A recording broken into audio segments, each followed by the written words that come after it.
ito na ang sagot ko sa nagtanong sa akin kung paano daw makagawa ng prompt text. So guys, ituturo ko sa inyo kung paano ha. So dito lang guys, libre lang ito.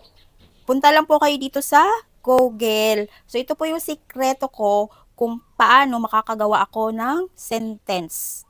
Makakabuo ko ng mga sentence na magiging gusto ko mangyari sa aking video AI. So ito guys, sundan nyo lang ako ha. Ito. Punta lang kayo dito sa Google, tapos Filipino English yung gagamitin ninyo. Sasabihin nyo doon, kunwari, walang kamay ng tao, naliligo ang aso ng mag-isa. Ayan. Magbuo lang kayo ng sentence nyo guys. Tapos, i-correct po iyan ni Google. So, pindutin nyo lang yung Filipino, English, ganun. Tapos, basa-basahin nyo lang. Kung okay na sa inyo yung sentence na yan, ay okay na sa inyo, pwede nyo siyang i-copy-paste. Copy-paste nyo lang ito guys. At pumunta na kayo dito sa ayan, Google Gemini. Pindutin nyo lang yan. At ayan guys, create image. Pindutin nyo yung create image. Tapos, copy-paste. Lagay nyo yung describe your image. Ayan, lagay nyo lang ganyan guys. Tapos, kukuha kayo ng picture doon sa inyong mga photos. Mas mabuti guys kung may sarili na kayong photos. At yun ang gagamitin nyo para makagawa kayo ng AI na video. Tulad nitong ginagawa ko. Ayan. Ito ang sabi dito, the dog is batting alone without human hands. Kasi may kamay ako, pinicturean ko itong aso ko na meron kamay ko. So, yun ang sabi ko. O, yan. The dog is batting.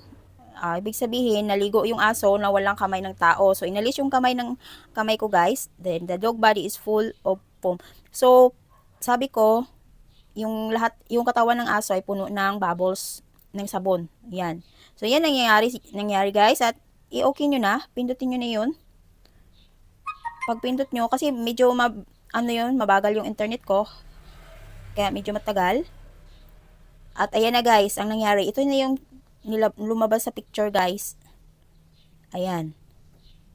At ito naman yung sample guys doon sa picture ko nung una. At ito pangalawa na guys. So yun lang muna guys sa video na ito guys.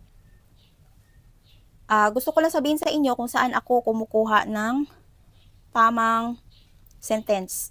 Kasi pagka minsan kasi Tagalog yung gagamitin natin. Pagdating sa English, so iba yung kinalabasan ng niya guys, sentence. Magiging iba. So dapat i-correct nyo siya.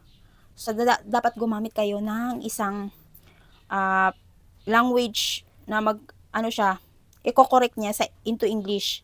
So yun ang advice ko guys, yung ko lang,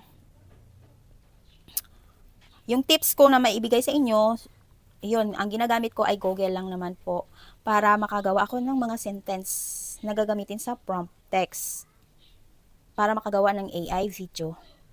So yun lang guys, thank you for watching.